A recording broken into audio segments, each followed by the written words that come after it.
يا الله شوفوا، اقسم بالله العظيم والله طلعوا، والله هيك كان قسما بالله ما حدا شايفهم.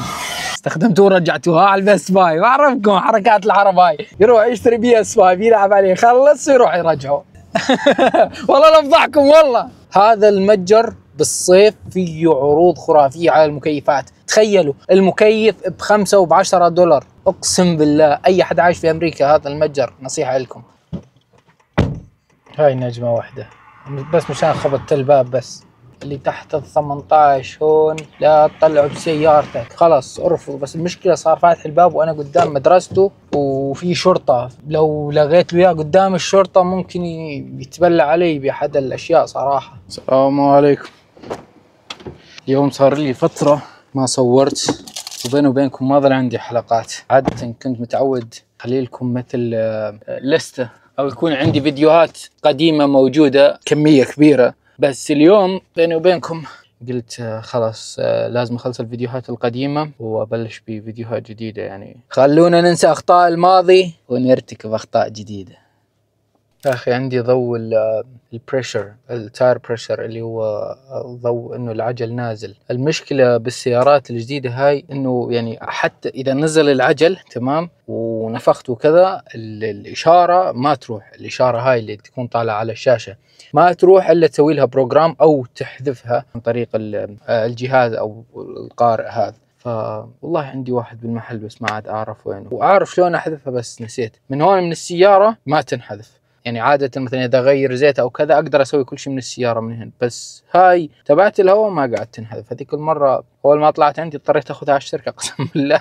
لحتى هم قالوا لي إنه بدها بروجرام من أول وجديد لحتى تقدر تشيلها. فبعد ما نزل العجل بحلقة الانستا كارت وضربها المسمار لحد الآن الإشارة موجودة، فبدنا نلاقي حل. ما علينا. هسه خلينا نطلع الشغل. صار لي فترة أشتغل على برنامج أوبر، بس يعني بالنسبة للتوصيل للركاب. اللي ما تعرفون انه ببرنامج ثاني اسمه ليفت درايفر، اللي هو هذا اللي بالنص نفس نظام اوبر بالضبط. هم الاثنين يعني مستحوذات على السوق في امريكا.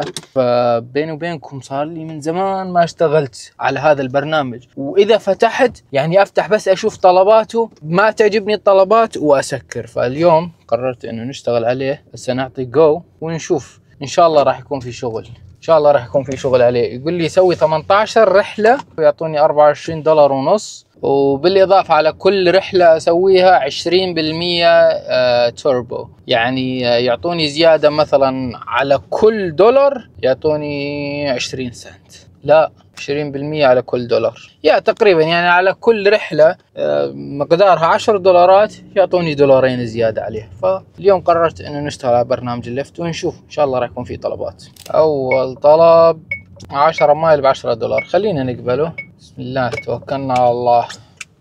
صار لي من زمان ما اشتغلت عليه. وبين وبينكم شو يسووا؟ يعطوني طلبات سعرها قليل. من فايف جايز بدي اجيب اوكي. يعطوني طلبات سعرها قليل لانه صار لي من زمان ما اشتغلت معاهم، عشان خلينا نقول يجبروني اشتغل. يعني انه يعني جيتنا وقت القطعة من الاخر، فمضطر اقبل كم طلب بالبداية وان شاء الله يزيدون الطلبات. 10 مايل ب10 دولار يعني it's not bad. هذا محل مسكر، هذا هو، مش هذا اللي جنبه ما يبين من القاعدة. الله المستعان. بن شريكي على اساس يظل يجي يفتح، بس بيني وبينكم قررنا ان نفتح بس على الابوينتمنت، بس على موعد، لانه اذا ظل فاتحين هيك وكان شتاء وكذا ما راح يكون فيه يعني، بس مخسر بصراحة. فاذا حدا بده منا شيء يتواصل معنا على الصفحة، على صفحة المحل او على البيج، ونجي نفتح باي ابوينتمنت اونلي، هيك اريح.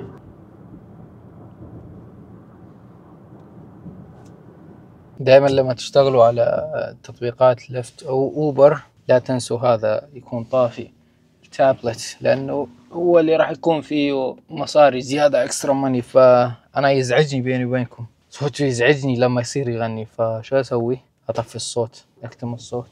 واللي بده اياه في اسئلة، مو ضروري اللي يضل يطنطن فوق راسي، صح ولا مو غلط؟ البليزة هاي اللي جايين عليها ايام كنت اشتغل فيها. تقريبا اول ما جيت اشتغلت في مطعم اسمه كباب جايز، هذاك اللي بالزاوية هناك. اشتغلت فيه بلاط، فتعرفت على صاحب المطعم كان فلسطيني، فسألني كم سؤال إنه شو تسوي كذا. قال لي تشتغل عندي بالمطعم؟ قلت له والله أنا ما أعرف بالمطاعم أبدا. قال لي بعلمك والله. وعلمني الرجال، واشتغلت عنده حوالي 4 أو 5 شهور. هذا المطعم هون اسمه كباب جايز. فبعدها حتى أبوي اشتغل هون. فإحنا هسه عند مطعم فايف جايز، جاي ناخذ هاي كوني. Hi, how you doing?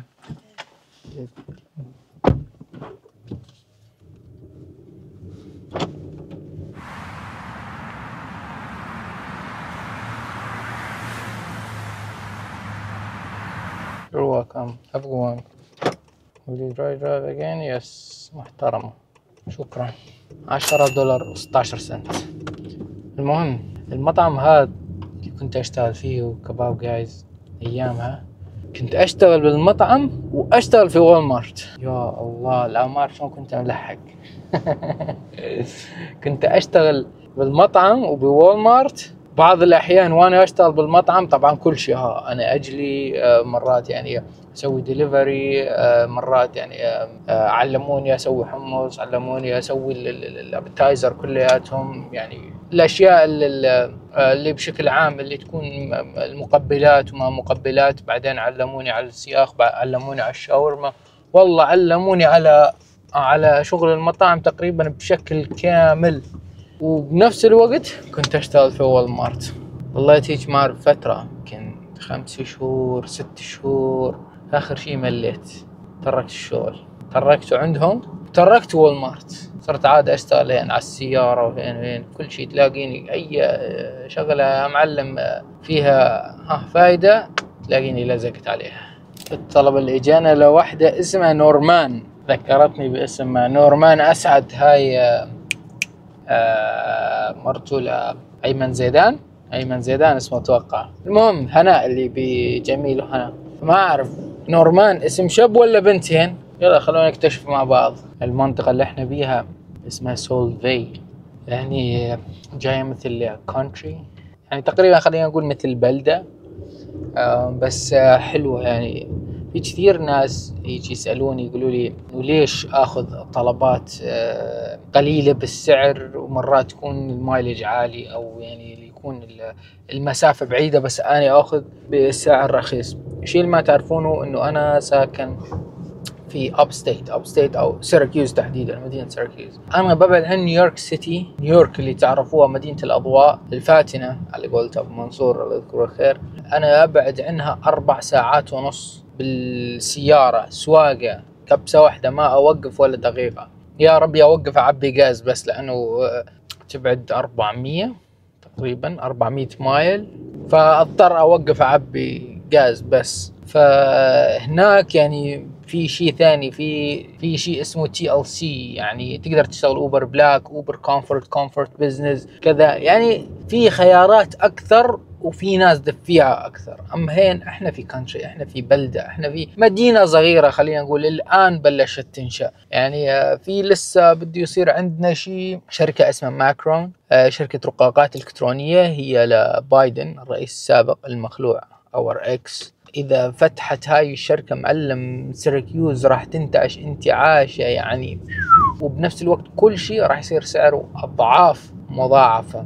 فبما انه احنا في بلدة انا اخذ اسعار قليلة بس في طلبات، يعني بجمع اخر شيء، وبنفس الوقت نجي نحسبها احسن لي من غاد. هناك راح تعلق بازمه، في غلا اكثر من هون، يعني خلينا نقول الموضوع نسبه وتناسب. هذا السبب اللي يخليني اخذ طلبات مرات قليله بالنسبه لكم. يعني مثلا على 10 مايل مثلا اخذ $10، يعني خلص انا احسبها لازم كل مايل اخذ عليه $، اقلش غير هيك ما يزبط معي. فالحمد لله ظابطه معنا الحمد لله. قال والله لا صورك والله لا افضحك، عبد الله عنده سياره كامري 2024 قاعد يحكي معي. طالع عنده تشيك انجن لايت رايح ماخذها على الشركه، دفع $185. اخر شيء قايل له غطى البنزين وانت مسكره كويس. دفع $185 بس يسكروا له غطى البنزين. اللهم شماته. يلا خير طير. يلا وفروا لك 85، يلا يخلف عليهم. سلام. كويس والله، مخسرين وبس 99 دولار. قالوا الفاتوره وجي 185 لانه ناسي غطى الغاز مسكر. اخوه قاسم ماخذ السياره ناسي يسكر غطى الغاز. يا اخي عيني قدامك تعال. طلع واحد مو وحده. ايوه الساب.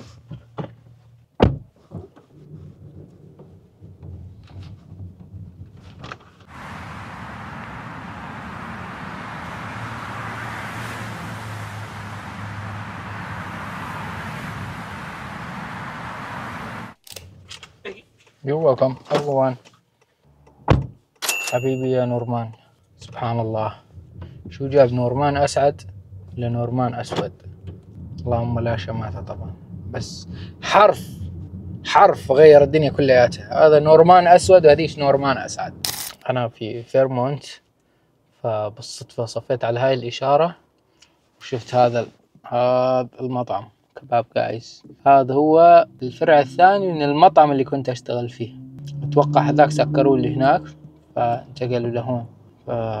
والله المنطقة هاي حلوة، وأول ما تفوت على المطعم بالوجه تلاقي علم فلسطين وعلم اليمن. صاحب المطعم حاطهم لأنه هذاك والله مبين علي، بس بالكاميرا ما راح يبين لأنه صاحب المطعم فلسطيني. بينه وبين حاله ما حدا وقف مع فلسطين إلا اليمن. يعني اليمن الوحيدة اللي كانت تعطيهم مما أعطاهم الله.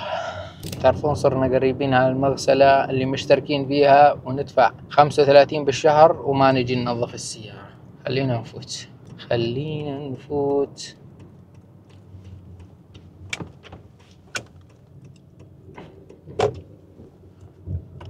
ننظف السيارة من جوا.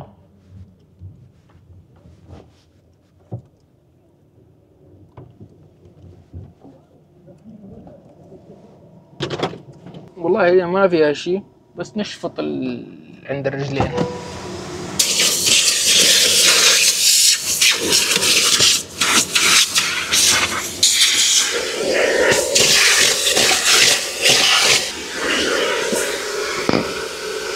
يا الله شوفوا، اقسم بالله العظيم والله طلعوا 70 دولار.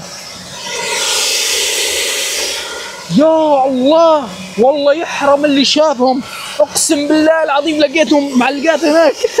يرزقك من حيث لا تحتسب. شوفوا كان هون وما حدا شايفهم. سبحان الله، يرزقك من حيث لا تحتسب. يا الله 70 دولار والله العظيم. قاعد انظف السيارة وبالارضية ومبينات. سبحان الله. طلعنا اليوم 2 وامبارح كل الليل شغال وبارضية السيارة ومش مبينات. والله هيك كان قسما بالله ما حدا شايفهم. يا الله سبحان الله، يرزقك من حيث لا تحتسب. يعني 70 دولار مرميات بالارض بارضية السيارة. ما حدا قاعد وراي اليوم على فكرة. يعني هذول طلبين بس اللي اشتغلتهم اليوم ماشي، وما حدا شافهم. سبحان الله، امبارح كل الليل اشتغل كان بارضية السيارة وما حدا شايفهم. ارزاق. خلينا نغسل السيارة من برا.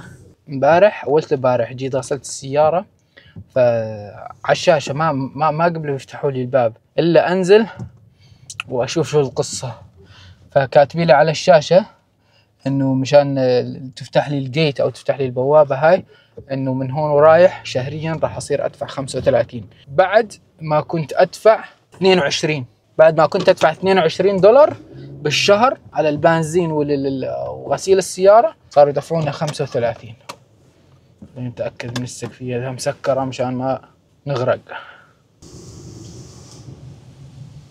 طبعا طول الوقت وانا انظف السيارة اللفت شغال وما في اي طلب اجانا ولا التكشونا اصلا.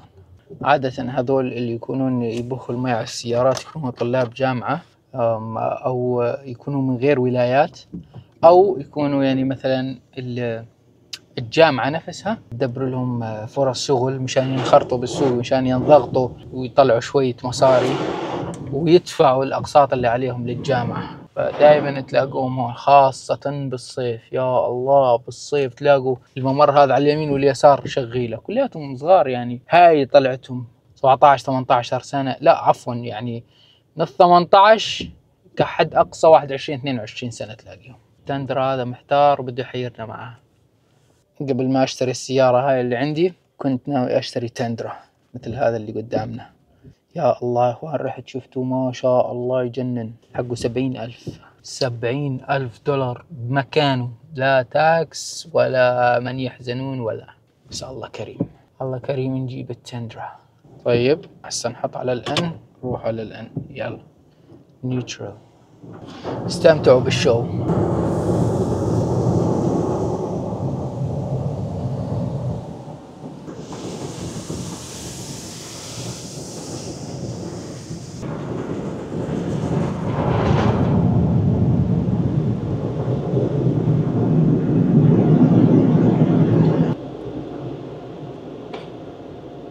هسه خلينا ننشف السيارة.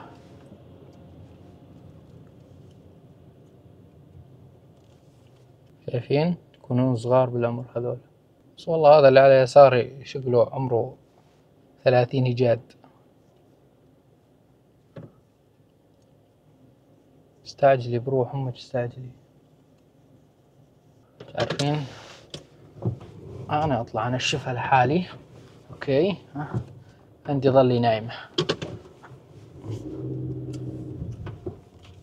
ظلي نايمة. نعبي غاز، ما بين تعبي غاز السيارة انشفها لحالي.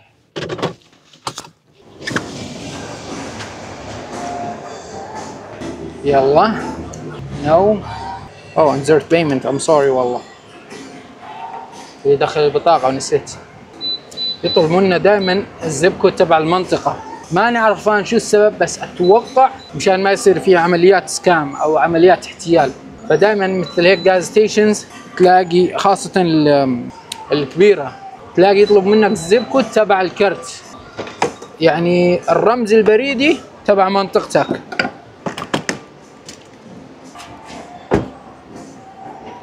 ركب عليها قهوة هذيك المرة.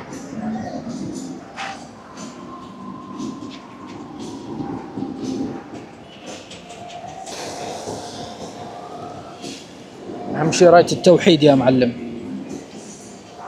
صحيح، مبروك للشعب السوري رفع العقوبات، الحمد لله رب العالمين. يلا قربت الرجعة، قربت بإذن الله. بوز السيارة دائما تلاقي عليه هذا البجز، الحشرات، فهي والله معبي، فقلنا ايش ننظفه بإيدي أحسن، لأنه هذيك شو ما كان ما راح ينظفه مثل ما بدك أنت. أوف شو هذا؟ شخوط بالدهان، من وين هذول؟ لا هذول مو شخوط دهان، لا والله شخوط دهان. 18 100%، اقسم بالله. اللي يقول لك الايد مو ميزان قول له كذاب. شوفوا $18 100%.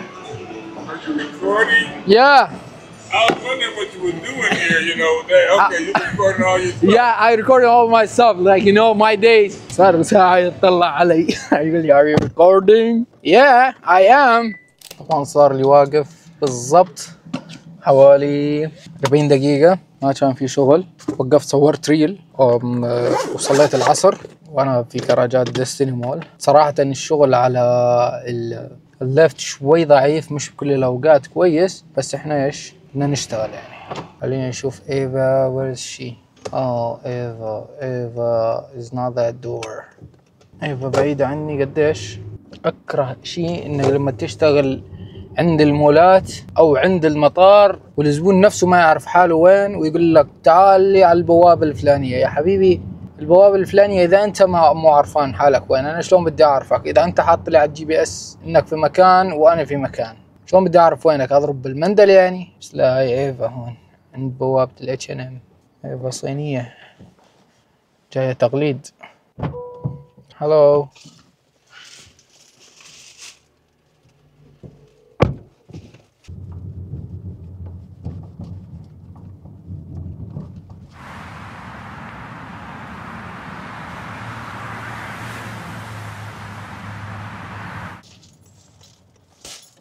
Thank you, sir. You're welcome. Have a good one. المبنى اللي وصلنا عليه ايفا هذا للصينيين بس. رايف تعال جاي ماثيو. المهم هذا المبنى للصينيين اسمه كامبوس ويست، فدايما سكانه يكونوا طلاب صينيين فقط، ما أعرف شو السبب. بس هذا ماثيو جاي منه، بس هذا مو سكن صاير. فيه كافتيريا جوا. أهلا وسهلا. اي واتساب ماثيو.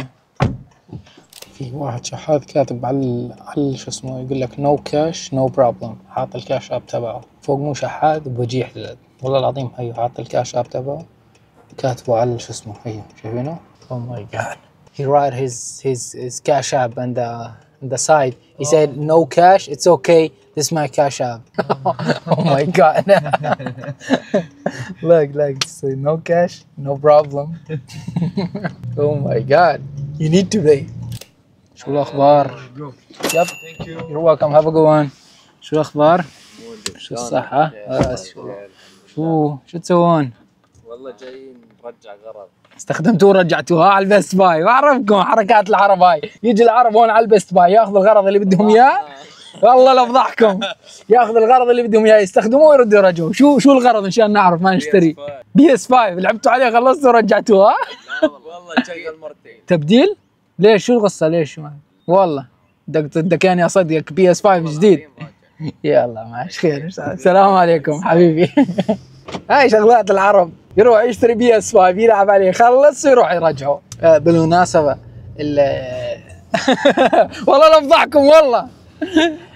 بالمناسبة الكاش اب للناس اللي برا امريكا هو تطبيق تحويل مصاري. كاش اب زيلي او زيلو، وفي فينمو كمان، في من البنك للبنك. المهم هم تطبيقات خاصة لتحويل المصاري. أغلب الناس ما تتعامل بالكاش هنا. فهذا الهوملس يعني هو يطلق على الشخص اللي ما عنده بيت أو المشرد. هوملس يعني فاقد منزل بما معناه، أو ما عنده منزل. تيجي كمان مصطلح كارلس يعني ما عنده سيارة. المهم فشو كاتب على الحيط، هو الهوملس اللي كان واقف على الإشارة كاتب نو كاش نو بروبلم. ما عندك مصاري، ما عندك كاش عملة، عادي مو مشكلة. هذا الماي كاش اب حاط اليوزر تبع الكاش اب، يعني خلاص ما ظلك حجة. بدك تحول لي يا معلم. هن بجيحين بشكل مو طبيعي قسما بالله. يجي يقول لك ما في نو كاش اتس اوكي كاش اب اور فينمو اور يو كان زيل مي اب كاش مي اب، يعني حول لي تحويل عادي على البرنامج الفلاني. كاش مي اب، لما يقول لك كاش مي اب يعني استخدم برنامج كاش اب حول لي عليه. What's wrong man? What's cooking good looking? Bike line near destination. يقول لي انتبه في خط للبسكليتات بالمكان اللي راح تاخذ منه الشخص. فواتش اوت. شايف هيا مكان بسكليتات. والله حقك يا عمي، بس راح اصف اعطي قرايب. ليش تقول قدامي؟ for the front. Okay. How many people? It's just 4 people. Okay.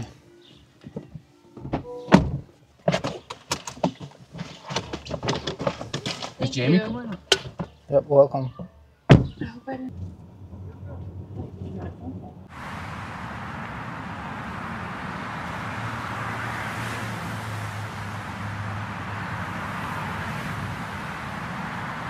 Thank you, I appreciate it. You're welcome. Have a good one guys. Yep, you're welcome. يا الله لما يخبطون الباب يخبطون قلبي معه عشان ما حدا ينسى اشي. ما فيش،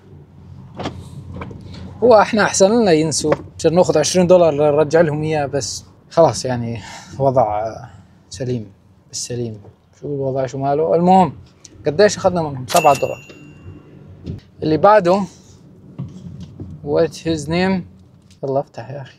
الشغله المو حلوه بلفت انه البرنامج يقيدك، ما تقدر تسوي ولا اشي ولا تكبس ولا اشي بالشاشه، بس انه تشوف الخريطه. ما تقدر تشوف معلومات الراكب. ليش؟ مشان ما تتشتت يا كبير.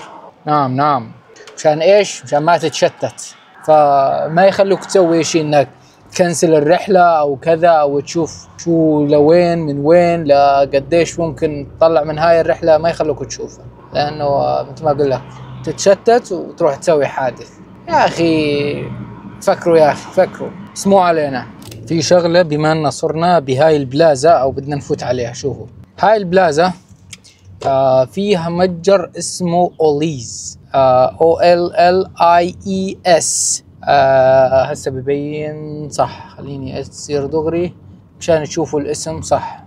هذا المتجر قدامنا. هذا المتجر بالصيف فيه عروض خرافية على المكيفات. تخيلوا المكيف ب5 وب10 دولار. اقسم بالله اي حد عايش في امريكا هذا المتجر نصيحة لكم. شي يوم اجيبكم عليه 100% واشرح لكم عليه احسن. Hey, what's up? Thank you. You're welcome. Have a good one. بلشنا هيك شوي نجوع، فخلونا نروح ناكل لنا لقمة. شو رايكم؟ Let's go. ايه سيارتي شو تسوي غاد؟ الله نسخ لصق. بس شو جاب؟ لا جاب ولا دخيل. الله هاي مصدية من قدام، مصدية كثير معناها نفس السنة. لحقت تصدي يعني. السلام عليكم. لا والله يسلم يديك. شكرا لك حبيبي. طبعا جينا على المطعم هذا صار لهم فترة فاتحين، فبيني وبينكم جيت قبل هالمرة مرة واحدة. شوفوا هاي فلافل، هاي فلافل والله مو شاورما بس من الآخر الطعمة منها أنا. بسم الله. خلينا هاي فاضية، هاي فاضية. ناكل. بسم الله.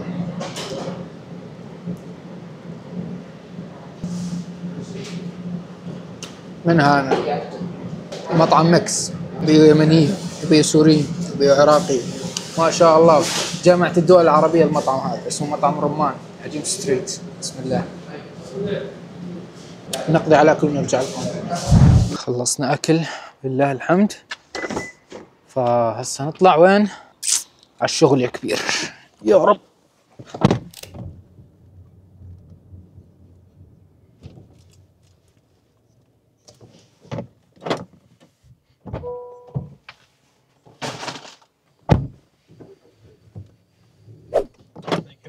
You're welcome. Have a good one.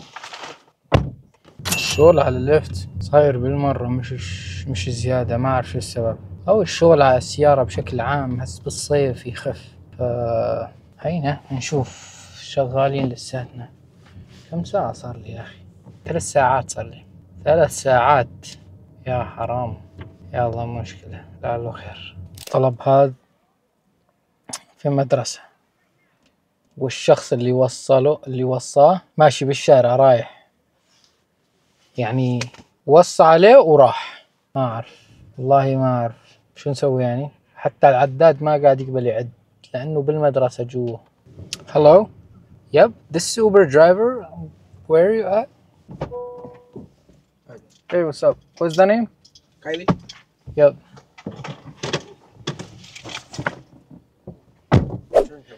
You're welcome. You as well. هاي نجمة واحدة بس مشان خبطت الباب بس والله. طبعا الولد هذا لما اجى، الولد هذا تينيجر. صراحة انا عادة ما اخذ التينيجرز او تحت ال18 ما اخذهم، ولكن انصدمت انه فتح باب السيارة ودخل. لسه بدي اكنسل الطلب فصار فايت على السيارة ومش له الطلب، يعني وحدهم وصيت له اياه. ما اعرف اقسم بالله تينيجرز ما ينشغل معاهم. نصيحة لوجه الله اللي تحت ال18 هون لا تطلعوا بسيارتك. لو اجاك طلب خلص ارفض. بس المشكلة صار فاتح الباب وانا قدام مدرسته وفي شرطة، فهمت علي؟ يعني لو لغيت له اياه قدام الشرطة ممكن يتبلى علي بأحد الاشياء صراحة. غلط مني اصلا اني انا انتظرت من البداية. والله غلط مني. لازم ما انتظرت ابدا. كنسلت الرحلة ومشيت. بس يلا نصيب. الحمد لله عدتها خير.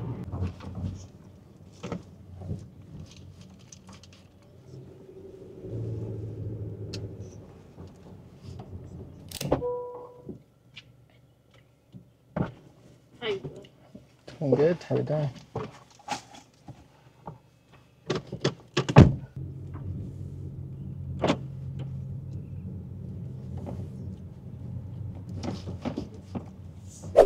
Right here.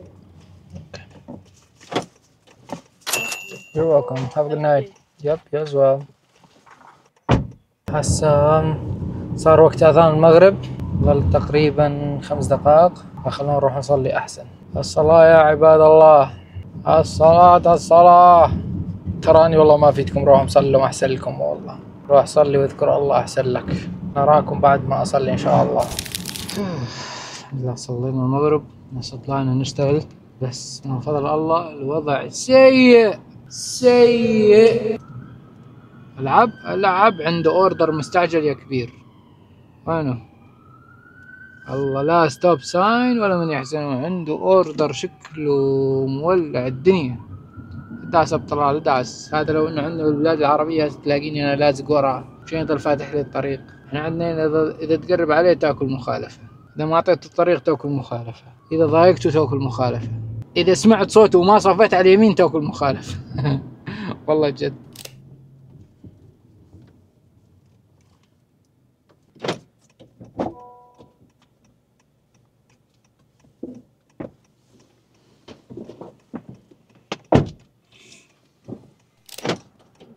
You're welcome. Have a good night.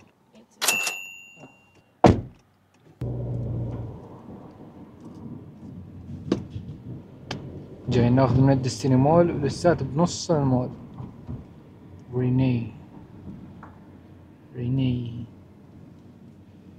يا رب. We are here.